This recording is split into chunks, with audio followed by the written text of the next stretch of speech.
Welcome back to A Closer Look. If you're just joining us, again, I'm here with Chuck Slemp, who is the Commonwealth Attorney for Wise County in the City of Norton, and we're talking about elder abuse, Right. the crime of the 21st century. Indeed. Now, I heard about this task force that you've been involved in and started. Tell me about that. Well, when I took office in 2016, I recognized the great need for us to have a shared focus on elder abuse cases. You know, these cases are extremely prevalent. In Virginia last year, there was 27,000 cases reported to law enforcement of abuse, neglect, and exploitation of seniors.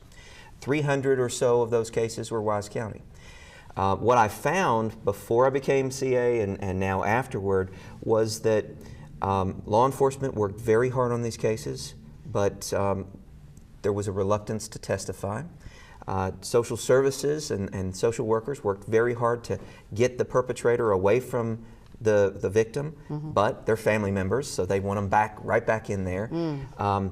The banks didn't know whether they could turn over documents because of privacy or not. The prosecutors were frustrated through the whole thing. Everybody was doing their own thing, but nobody was able to accomplish much individually.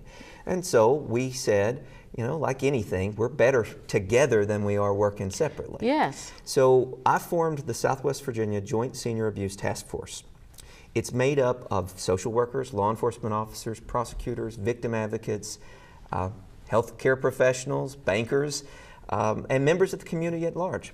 Our goal is threefold. Number one, we want to change Virginia law and make this a priority among our legislators so that Virginia law is strengthened to protect our seniors and to do things like reform our powers of attorney. And I'll talk about that in just a minute. Powers of attorney are documents that any person can sign, and basically I give you a right to do whatever you want with my finances. It's ripe for fraud and a recipe for disaster.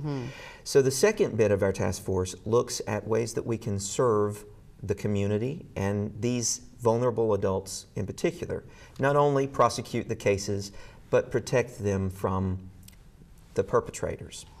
That's where social services gets involved. And the third aspect is to promote, raise awareness that these kinds of crimes exist in our community, and you need to watch out for your neighbor who's elderly down the road and maybe go pay them a visit and maybe just make sure that they're okay. And does something not look right? If you see something, say something. And so our task force has met regularly since 2016.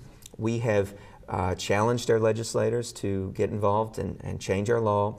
I've gotten a point, you know, you start something and the ball starts rolling and the next thing you know, you wind up having a million balls in the air. So I got appointed to a commission that we're working to study the power of attorney and what we can do to reform Virginia law and strengthen the protections for seniors who unwittingly enter into a document that causes them to lose their life savings.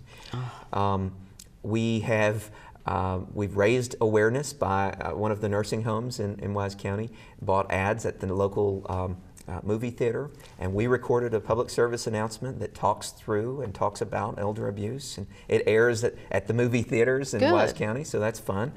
But also we have decided that we were going to educate not only the public, but each other about what we're going through.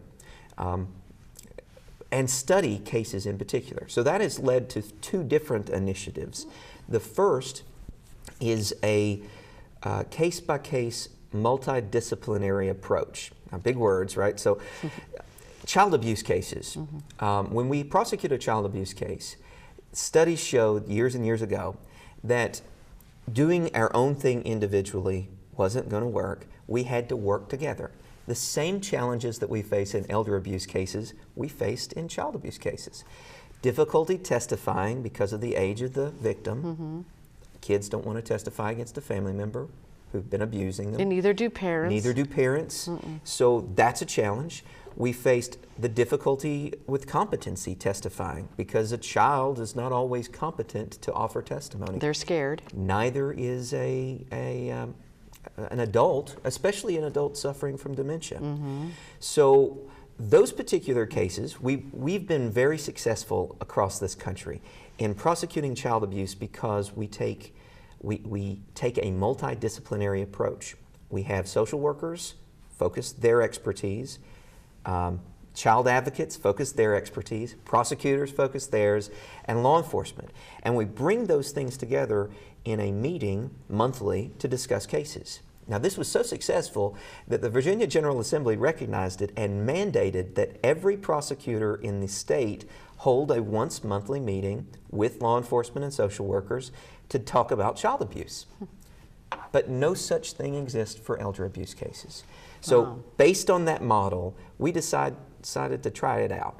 So this past month, we started our first ever, we call it MDT, Multidisciplinary Team meeting. So the MDT is made up of just those people, our task force, and we go confidentially through cases one by one, looking at elder abuse, determining whether we can prosecute, whether it's even a crime or not. Sometimes it's not. Sometimes we just need to direct them to a civil lawyer to be able to assist them with whatever financial issue it might be. We see time and time again an individual entering into a document, a power of attorney, with a relative. A power of attorney is a document that you can just download off the internet, take to a bank, sign it, and it gives somebody the right to cash out your bank account, essentially. Now, there are rules. I mean, it's technically embezzlement if you use someone else's money that you're entrusted with for your own benefit. But up to this point, it's not really prosecuted. That's changing. Good. We are prosecuting those crimes. So if somebody is ripping someone off and stealing their life savings through a power of attorney, they can no longer use the power of attorney as legal cover. We're trying to get the law strengthened to where it requires multiple signatures and certain notice requirements, because most people sign them, they don't know what they're signing. Right. They don't know They that. trust. That's it. They're trusting. And that's the greatest generation. These seniors are our greatest generation, and they're so They trusting. are. We've Well, had- they aren't used to all this crime like on the internet and stuff. They believe everything they read. We learn, don't read. If you saw it on the internet, don't believe it unless you check it out first. Well, and we see all the time people doing these internet scams in which someone claims to be a My royal parents prince. almost fell for one. Right? You know, this guy, Royal Prince of Kenya, and he's begging for you to send him money. And most people have said, or I said not most people, a lot of people have sent a lot of money. Unbelievable. I and just it's- can't believe that. But when my parents told me, and my dad is really with it, Right? Right? when he almost fell for it, I went, Dad, no, we got to have a safe word here across the board with the Indeed. family. Indeed. Well, tell me, before we run out of time, about this event. Sure.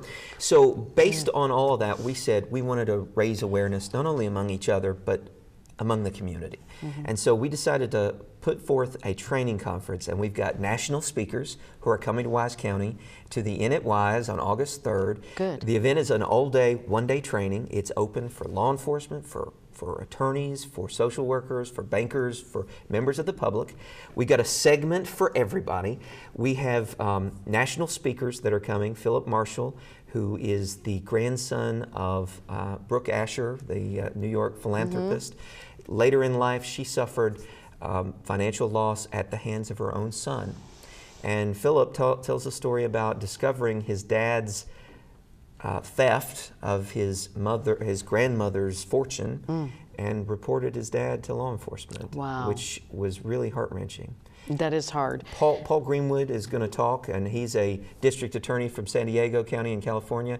He is the nation's guru on elder abuse cases, and Virginia's law is a lot like California's on these. They successfully prosecute. So we want to base what we're doing off of what he did. And Right. he's going to talk When you about see a successful program, try it. And then maybe you will be a fine example for people we in hope. different companies or different counties in this area to follow. And bankers are going to talk. We've got a segment that bankers are going to come and talk about what Good. they see and what the privacy laws keep them from disclosing to law enforcement and others.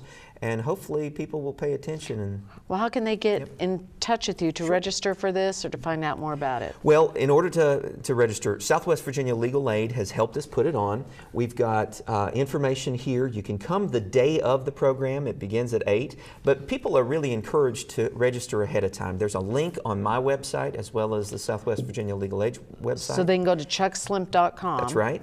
And look for the Twitter feed, which is on the right side, and you can find the link that you can register for the program. There is a fee that will help cover the cost of these speakers, but also a lunch that day. Oh, so good. we'll feed you, and that's always Food's always important. good. And then after after you register, you'll be signed up. You'll be guaranteed a seat, and you'll be able to come and learn. And hopefully, this is not just for Wise County. This is for our entire region: Tennessee, Kentucky, North Carolina, Virginia. We want to make sure that this message goes out across our entire region and across our entire country. And that is, in order to prosecute these particular cases and stop and prevent the crime, we have to raise awareness and we have to work together. The saddest statistic of all is that 1 in 10 Americans over the age of 60 has suffered some sort of abuse. Oh, gosh. 1 in 10.